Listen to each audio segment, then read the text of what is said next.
I'm so worried about my son. He doesn't share a thing with me. My daughter is always in a room, glued to the screen, doesn't go out at all. I'm so concerned. My children eat junk all the time. They don't play, they don't exercise. My child is shy and introvert. How is she going to handle the pressure of this world? My children are losing interest in studies. What are they going to do in their future? As parents, we are constantly concerned and fearful for our children and their future, without realizing that our worrying is not helping the situation or them at all. Rather, it's feeding the negative energy in them and the whole situation even more. In this episode of Raising Parents 2.0, let's talk about how to stop worrying for your children and rather help them genuinely. Welcome to Raising Parents 2.0, where we learn to take fear and worry out of life and parenting and lead with love and leadership. I'm your host, Saloni Singh, a mom, a life, family, and self-mastery coach. Every week, I'm interviewing inspiring people from all walks of life to talk about the essential ingredients to create a life that inspires you, your children, and make a positive impact in the world too. A life you love living. So let's begin. Worry is a prayer for chaos. Author Marianne Williamson says this. What if we believed that my child is here to blossom no matter what? My children have their own unique path and they are on their unique journey. They have the wisdom and intelligence to figure out their own way, no matter how many times they fail or falter. We think, rather we wish, that we can save them from pain, from failures, from mistakes. But the reality is that we cannot.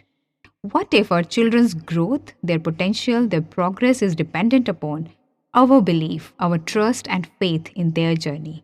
Because you bet, it really does. So here are a few ways we can start supporting our children without worrying, without fearing about them too much. Number 1, challenge your fears. Every time your mind says, what if my child doesn't get good grades, a good college, a good job? What will they do? How will they survive?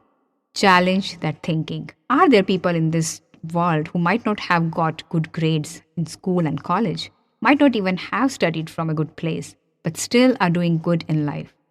The answer is yes. Are there people who have studied from great Ivy League colleges and universities and are doing great jobs, but they don't know how to handle the stress and are struggling with mental, emotional health issues? The answer is yes. Isn't it true that your relationship with your child is the most important thing that would help your child in their journey? The answer is yes. And that brings us to the point 2. Focus on your relationship with your child and drop everything else. Your relationship with yourself, your partner, your child, and life as a whole is the most important thing in your and their life as well. If you are a happy, relaxed, and calm person, a parent with high self-esteem and high self-worth, I can reassure you, you have nothing to worry. But if you are someone who is dealing with depression, anxiety, stress, overwhelm, or you keep losing your temper frequently and you're not doing anything to feel better, then there's really things to worry about because your children are absorbing your energy like a sponge. So the solution and the remedy for you is extreme self-care. Yes, take care of your mental, emotional, and physical health. You're only passing on the stress and baggage you have to your children.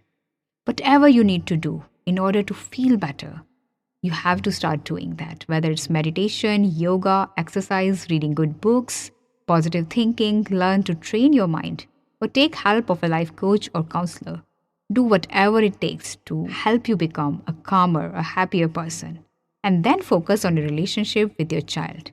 If you start connecting with your child, start bonding with them, listen to them, play with them, take interest in their life, more than your own agendas, more than your own fears and worries, you will notice a magic happening in your life and your children's life because they will be open to take help from you. And if you feel there are some boundaries or rules you need to set around health, around screens, do so, but do that lovingly. Be gentle, be loving, and firm whenever needed.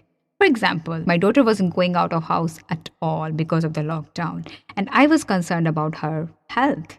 So I firmly told her that you must go at least once a day, either for a walk, for jogging, or walk the dog, but something to get some fresh air and come out of your room and the house. She resisted and whined and really didn't want to do that, but I stayed firm and gentle. And then she did that. Sometimes she liked it, sometimes she was irritated, but she did it. The point was, she was learning her own way. After a few days, she said, okay, I would be going out for walks some days, but rest of the days I would like to work out at home. And I was like, okay, great, that's wonderful. And many times even I do work out with her and she's enjoying that. Start noticing what your children are doing good and encourage them. Focus on what is going right in your life, in their life. Praise and acknowledge them for their goodness. Be fully present with them. And most importantly, know that your children are doing fine. It's your own fears and baggage that is bringing you down and them as well. So in order to stop worrying and fearing for your children, convert your worries and fears into prayer. Let me end this episode with 1 minute meditation and a special prayer with you. Relax yourself and your body and take a comfortable place.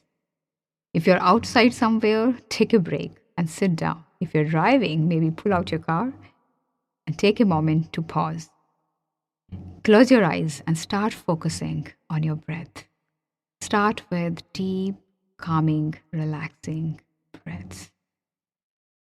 And bring this beautiful thought to your mind. My child is just like a beautiful angel, a divine soul who is here to blossom fully. My child is perfect the way they are. I love and accept my child wholeheartedly. The only thoughts I hold for my child is of love, care, and acceptance.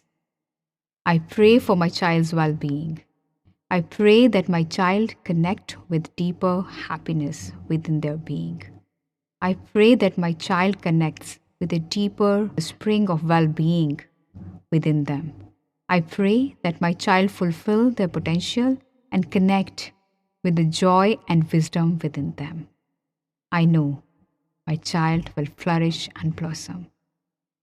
Amen.